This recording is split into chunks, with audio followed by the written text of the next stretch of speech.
উত্তাল সমুদ্রে জাহাজখানা যখন ডুবে ডুবে তখন একজন কোনো ব্যক্তি সে কোনোরকম সাঁতরিয়ে একটা নতুন দ্বীপে গেল।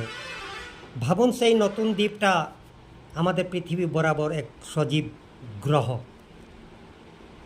সে সেখানকার সংস্কৃতি, সেখানকার ঐতিহ্য, সেখানকার মানুষদের অর্থনীতি, সেখানকার পলিউশন, যেটা প্রাকৃতিক সম্পদগুলোর উপর যেগুলো হনন চলছে, পরিবেশ দূষণ থেকে নিয়ে সমস্ত কিছু জটিলতা সে সেখানে উপলব্ধি করছে।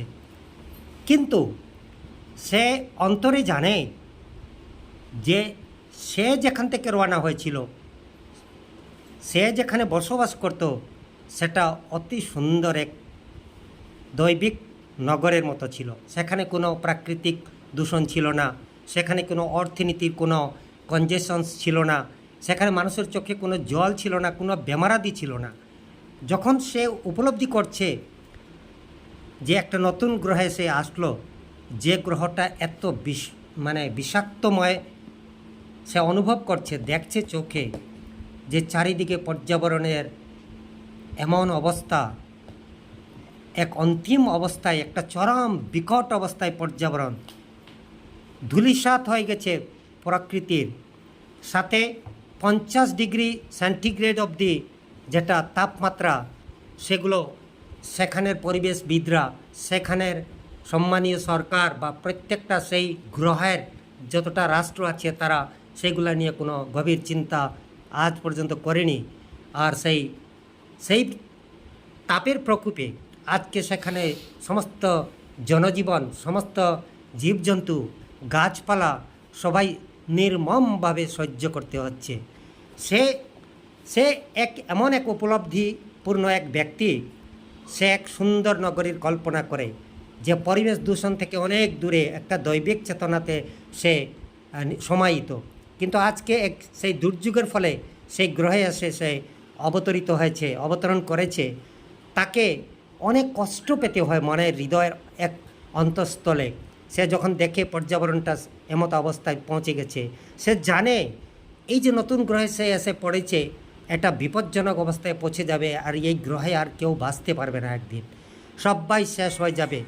তিলে তিলে চোখের জলে সবাই কাঁদছে। এত নির্মমভাবে মানুষের হাড্ডাহাড্ডির লড়াই। না পর্যাবরণ ভালো আছে, না রাস্তাঘাটে কোনো কিছু ভালো। পলিথিন নামক যা এমন এক হ্যাজার্ডাস, যাকে রাস্তার ধারে টায়ার পলিথিনগুলো জ্বালানো হচ্ছে।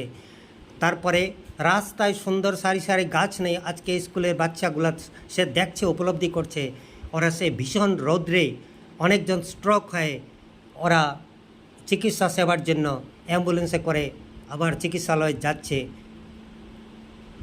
সে ভাবে যে এমন এক পৃথিবী, এমন এক সজীব গ্রহ আমি কোথায় এসে আমি অবতরণ করলাম, যেখানে মানুষ কোনোদিন শান্তি পেল না। ওরা আবার শ্রেষ্ঠ জীব বলে নিজেকে পরিচয় দিচ্ছে। ওকে নিজের হৃদয় থেকে ও মানতে পারে না যে কি অদ্ভুত এগুলা, কি দেখছে ও। এমন পৃথিবী তো চায়নি। দুর্যোগবশত সে এই গ্রহে এসে পড়ে গেছে, যে গ্রহটা কোনো দিন নিজে বদলি হতে বা নিজে একটা চেঞ্জ হতে চায় না। এক সুন্দরের দিশে ওরা পদক্ষেপ নিতে চায় না। এমত অবস্থায় সেই গ্রহের সংকটপূর্ণ এক ভবিষ্যৎ নিয়ে সে আশঙ্কিত, বিরাট আশঙ্কিত। হয়তো এই সবুজ গ্রহ আগামীর কিছু বছরের মধ্যে হয়তো বিলুপ্তির পথে, মহাপ্রলয়ের পথে যাত্রা নিবে।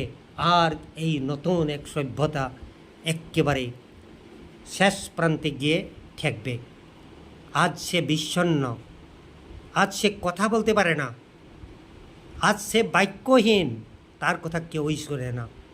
আজ সে ব্যথিত, কোটি কোটি মানুষের চোখের জলের জন্য ব্যথিত, আর জীবজন্তুদের জন্য ব্যথিত, পর্যাবরণের এই বদহালির জন্য ব্যথিত।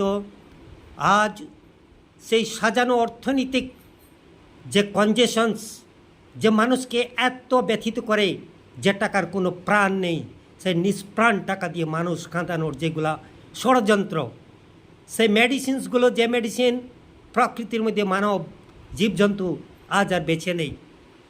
এমতা অবস্থায় আর কি করা যায়? তবুও সে পিছপা হতে চায় না। পিছপা হতে চায় না, এই জন্যই সে একটা সংগ্রামী চেতনা নিয়ে এগিয়ে যেতে চায়।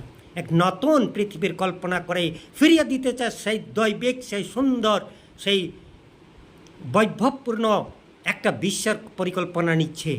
এগিয়ে যাচ্ছে একা, শুধু একা, তার সাথে কেউই নেই আজ।